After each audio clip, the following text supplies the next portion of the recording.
안녕하세요. 부자 오빠입니다. 오늘도 미국 증시가 난리가 났는데요. 벌써부터 지금 나스닥이 3% 가까이 빠지고 있습니다. 자, 이제 이 정도 변동성은 우리가 적응을 할 때도 됐죠. 와, 큰일 났네, 망했네, 뭐 이렇게 부정적으로 생각할 게 아니라, 아, 주식이라는 게 이렇게나 무서운 거구나. 이렇게나 단기간에 큰 변동성을 보일 수 있고, 더 무서운 건 이렇게나 많이 빠졌는데도 아직도 여기가 바닥이라는 보장이 전혀 없다는 겁니다.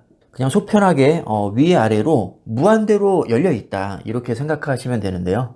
차라리 잘 된 걸지도 모릅니다. 어차피 우리는 평생 주식을 하기로 마음먹은 사람들이고, 주식을 오래 하다 보면 시드머니가 점점 커질 텐데 매도 먼저 맞는 게 낫다고, 아, 주식이 이렇게나 무섭게 떨어질 수도 있구나 라는 걸 우리가 미리 학습을 하면 분명히 거기에 맞는 대책을 세워 놓을 거거든요. 한번 호되게 당한 사람들은 현금의 중요성을 절실히 느끼기 때문에 어떤 상황에서도 항상 시드 대비해서 유의미한 현금을 보유할 겁니다. 역대로 분위기 좋은 장세가 찾아와도 거기에 취해서 몰빵하는 일은 없겠죠. 한번 떨어지기 시작하면 얼마나 무섭게 떨어질 수 있는지를 미리 경험을 했으니까요. 자, 이렇게 항상 긍정적으로 생각하시면 됩니다. 어차피 우리는 장기 투자하기로 마음먹은 사람들입니다. 단기적인 성과가 그렇게 큰 의미가 없다는 거고요. 자, 우리가 최고점에 팔지 않았다고 해서 지금 많은 사람들이 조롱하고 있잖아요. 그러니까 팔지 않으면 내 돈이 아닌 겁니다. 과거 최고점까지 갔지만 우리가 팔지 않았기 때문에 의미가 없는 것처럼, 자, 지금도 굉장히 많이 하락하고 있지만 팔지 않으면 의미가 없는 겁니다. 우리의 투자가 망했는지 흥했는지는 최종 매도 시점에 가서 따져볼 문제입니다. 지금 전반적으로 큰 폭으로 하락을 하고 있는데, 특히 테슬라, 엔비디아 폼이 요즘에 굉장히 좋지 않거든요. 엔비디아는 벌써 100달러가 깨졌고 테슬라도 225달러가 깨졌습니다. 지금 테슬라는 거의 7% 가까이 빠지고 있고요. 대형 빅테크 기업들도 거의 뭐 2, 3% 수준으로 많이 빠지고 있습니다. 자, 너무 우울하니까 관점을 좀 바꿔보겠습니다. 우리가 1년을 꽉 채워서 투자했다면 애플, 엔비디아는 15% 수익이 났고요. 테슬라는 무려 44% 수익이 났습니다. 그리고 저기 팔란티어 보니까 336% 수익이 났는데 얘 왜 이렇게 많이 올랐죠? 제가 관심 없는 종목이라 잘은 모르겠지만 어쨌든 많이 올랐네요. 자, 그리고 뭐 상대적으로 성과가 좋지 않은 마소, 아마존, 그래봐야 뭐 12%, 8% 빠졌고요. 구글은 4%, 메타는 고작 2%도 빠지지 않았습니다. 자, 우리 투자가 뭐 엄청 망한 것 같지만 1년만 보유했어도 웬만한 사람은 오히려 지금 미국 주식으로 수익을 내고 있을 거라는 겁니다. 생각보다 그렇게 암울한 상황이 아니거든요, 지금. 물론 줬다 뺏은 건 기분 나쁘긴 하지만 그렇다고 우리 투자가 망했냐, 뭐 미국 주식이 망했냐, 그건 아니라는 겁니다. 오늘은 특히 반도체가 많이 빠지고 있는데요. 지금 거의 뭐 지수로 보면 3% 정도 빠지고 있거든요. 그러니까 3배 레버리지인 속셀은 9% 빠지고 있다는 얘기입니다. 몇 달 전까지만 해도 거의 69달러까지 찍었던 것 같은데 지금 8.38달러 정도 되니까 조금 과장해서 거의 10분의 1 토막이 났죠. 정말 많이 빠지긴 했습니다. 실제 제 계좌를 봐도 550%가 넘었던 속설 수익률이 지금 마이너스 20%까지 주저앉았거든요. 그러니까 순식간에 큰 폭으로 빠진 건 맞는데 그렇다고 뭐 망했느냐? 그렇지는 않다는 거고요. 막말로 많이 빠졌으면 더 사면 그만입니다. 어차피 꼴랑 500주로 뭐 500%, 600% 수익 내봤자 제 인생 하나도 안 바뀌었었거든요. 많이 오르든 많이 빠지든 적은 수량으로는 큰 의미가 없는 거니까 많이 빠졌으면 더 사면 되지 뭐. 어차피 이 수량으로 몇백 프로, 뭐 1000% 수익 내봐야 뭐 그렇게 큰 돈도 못 버는데 차라리 잘 됐어. 저는 그냥 이렇게 생각하고 있습니다. 너무 큰 금액으로 투자하지 않으니까 세배 레버리지에 대한 부담이 별로 없다는 거죠.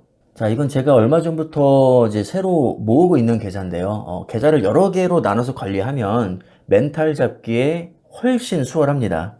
최근에 테슬라가 유독 많이 빠지길래 제가 테슬라 2배 레버리지인 TSLR을 매수를 하고 있었는데요. 자, 수익률이 무려 마이너스 41%가 됐습니다. 줍줍한 지 얼마 되지도 않았는데요. 자, 그래서 수익률을 방어하기 위해서 항상 말씀드리지만 이 레버리지는 빠질 때마다 반드시 물타기를 해줘야 됩니다. 그래야 수익률을 방어할 수 있고 상승장이 찾아왔을 때 빠르게 회복할 수 있습니다. 그래서 20주 추가 매수를 해줬고요. 자, 반도체도 너무 많이 빠졌길래 제가 속슬 30주 또 추가로 매수를 했습니다. 그래서 TSLR은 마이너스 39%대로, 이게 뭐 큰 차이가 아닌 것처럼 보여도 마이너스 40%대랑 30%대랑 느낌이 다르거든요. 이렇게 조금이나마 방어를 해줬고요. 만약에 여기서 더 빠지면 어떡할 거냐? 그럼 더 사면 되죠. 영상을 만들다 보니까 갑자기 웃긴 댓글이 생각나서 제가 이제 Q&A 형태로 메모장에 정리를 해봤는데요. 또 이런 댓글이 있더라고요. 야, 너는 소액이니까 지금 버티는 거지. 액수 큰 사람들은 못 버텨. 너도 액수 커지면 못 버틸걸? 소액 가지고 너무 생색내는 거 아니야? 제가 이 댓글을 보고 어이없어서 한참 웃었던 기억이 있는데 가정이 틀렸습니다. 액수가 크면 애초에 3배 레버리지에 투자할 이유가 없습니다. 만약에 저에게 100억이 있다면 3배 레버리지에 절대로 투자하지 않을 겁니다. 배당주나 IVV, VO 이건 S&P 500 지수를 한 배수로 추정하는 ETF죠. 이런 안정적인 종목에 투자해놓고 평생 놀고 먹을 겁니다. 극단적으로 100억이라는 예를 들긴 했지만 뭐 이게 10억이든 20억이든 뭐 5억이든 어쨌든 내 기준에서 감당하기 힘들 만큼의 큰 돈이다. 그럼 그 돈은 애초에 3배 레버리지에 투자하면 안 되는 겁니다. 레버리지는 말 그대로 지렛대거든요. 그러니까 한정된 자원으로 최대 효율을 내고 싶을 때 레버리지를 이용하는 거지. 지렛대가 없어도 이미 내 힘으로 충분히 움직일 수 있으면 굳이 지렛대를 쓸 필요가 없죠. 이미 돈이 차고 넘친다면 굳이 큰 리스크를 감수할 필요가 없습니다. 그러니까 이런 질문을 한다는 것 자체가 사실은 레버리지에 대한 이해도가 없다는 방증입니다. 그리고 또 이런 말씀도 많이 하시거든요. 야, 너는 뭐 수량이 몇 개 안 되니까 물타기 해도 효과가 좋은 거지. 수량 많아지면 분할 매수 의미 없는 거 아니야? 근데 뭘 자꾸 분할 매수하라고 그래? 그래서 제가 귀에 못이 박히도록 많이 말씀을 드렸습니다. 시드 대비해서 항상 유의미한 현금을 쥐고 있어야 한다.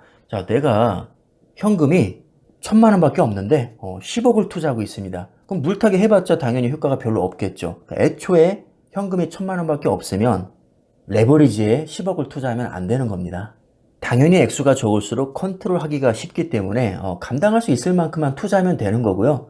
대부분의 사람들은 현금이 그렇게 많지 않기 때문에 이 3배 레버리지의 투자 사이즈가 클 수가 없는 겁니다. 자, 이렇게 기본 원칙만 잘 지켜도 사실 할 수 없는 질문인데 이해도가 없기 때문에 이런 질문들을 하시는 거죠. 3배 레버리지도 기본 원칙만 잘 지키면 망할 일이 없습니다. 애초에 여유 자금으로 분할 매수하고 역대급 폭락장을 만나도 내가 물타기를 들어감으로써 얼마든지 손실을 만회할 수 있기 때문에 사실 망할 일이 거의 없습니다. 대부분은 무리하게 투자해서 망하는 거죠. 가진 돈은 1000만 원밖에 없으면서 대출 받아서 고점에서 10억 몰빵해 놓고 70% 폭락장 정통으로 얻어 맞아 놓고는 이래서 레버리지는 장기 투자하면 안 된다. 망한다. 나락간다. 이러고 있는 겁니다. 사실은 3배 레버리지 자체는 아무 잘못이 없죠. 대책 없이 무리하게 투자한 투자자 잘못입니다. 정말 다행히도 우리 구독자님들은 저처럼 무리하지 않고 원칙을 잘 지켜가면서 투자하고 계시기 때문에 저는 아무 걱정이 되지 않습니다. 오히려 폭락은 좋은 주식을 싸게 살 수 있는 기회일 뿐이죠. 이 좋은 기회를 잘 활용하셔서 나중에 큰 수익 나시기를 바라겠습니다. 시간은 우리 편입니다. 그럼 오늘 영상은 이쯤에서 마무리하도록 하겠습니다. 감사합니다.